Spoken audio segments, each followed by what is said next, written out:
नाशिक मधल्या एका कांद्याला 50 खोके दिलेत ना तुम्ही. दिले ना, गद्दारी केली म्हणून त्याला 50 खोके दिले. पण तुम्ही आता शेतकरी बनून तुमची ताकद दाखवली पाहिजे.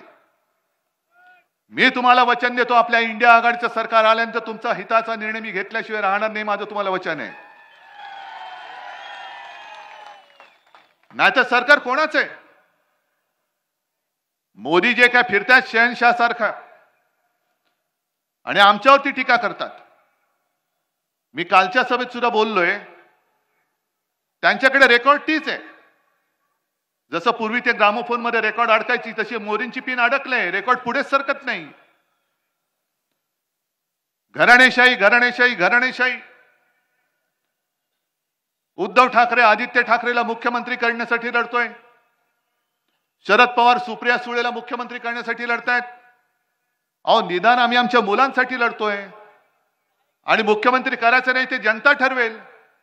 पण तुम्ही स्वतः किती वेळेला नवरदेव बनून बोल्यावर चढणार ते पहिले सांगा.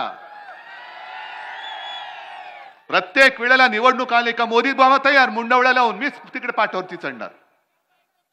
दुसरे आमचे आहेच, पुन्हा येईन पुन्हा येईन. मुख्यमंत्री होतो, चपरासी झालो तरी चालेल, पण मी पुन्हा येईन.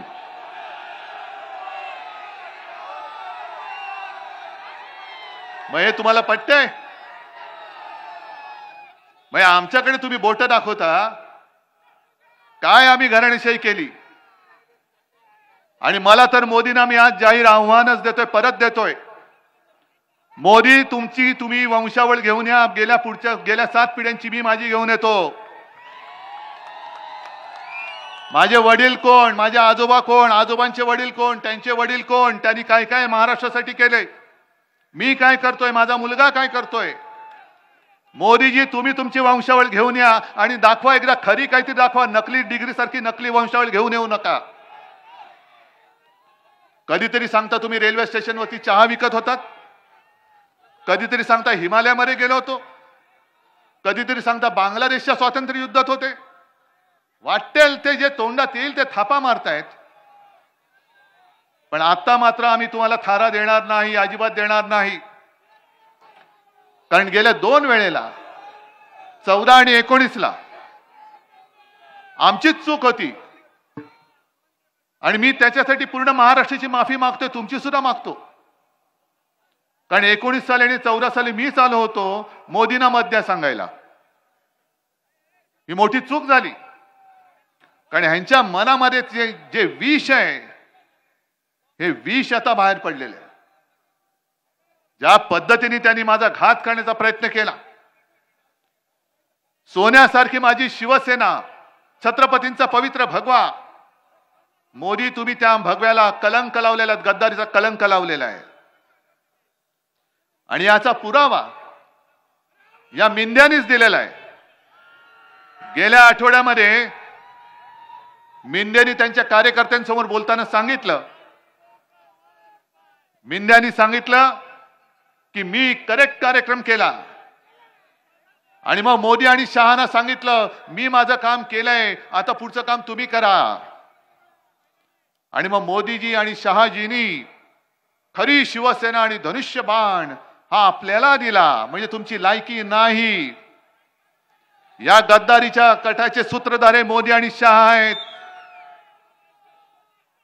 हे डोकं न खाजवता दाढी खाजवून बोलल्यामुळे मिंदे खरं बोलून गेलेत. मोदी आणि शहाने महाराष्ट्राच्या पाठीत खंजीर खुपसलेला आहे.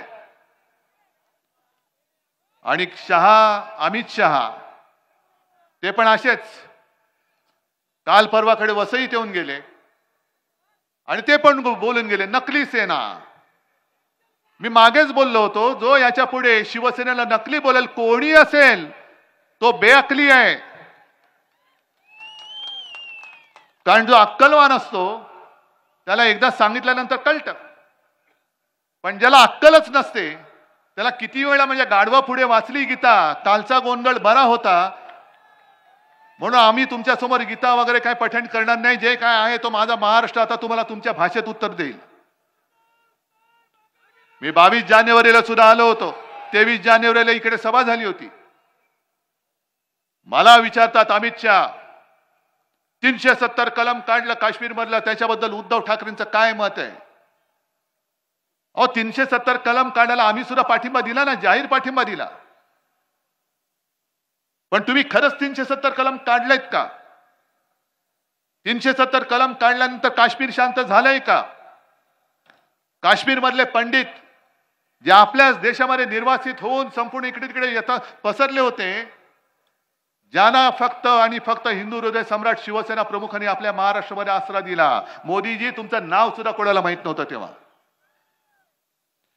पण खरंच 370 कलम काढले? कारण मला जी माहिती मिळाली धक्कादायक मिळाली.